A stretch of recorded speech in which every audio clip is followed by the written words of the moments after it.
അല്ലെങ്കിൽ പരിപാലന തത്വം.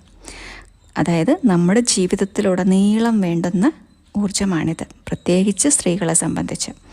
ഒരമ്മയാവുന്നതിലൂടെ സ്ത്രീകളിലുണ്ടാവുന്ന മാറ്റങ്ങൾക്കനുസൃതമായിട്ട് നിലനിന്നു പോവാൻ നമുക്ക് അത്യാവശ്യം വേണ്ടുന്നത് ഈ പരിപാലന തത്വമാണ്. അതിനെയാണ് വിഷ്ണു ചൈതന്യം എന്ന് പറയുന്നത്. പ്രത്യേകിച്ച് ഒരമ്മയുടെ ജീവിതത്തിൽ ഉടനീളം ഈ ഒരു പരിപാലന ശക്തി അവശ്യം വേണ്ടുന്നത് തന്നെയാണ് എന്ന് ഞാൻ പറയാതെ തന്നെ നമുക്ക് ഓരോരുത്തർക്കുമുള്ള അനുഭവമാണ്.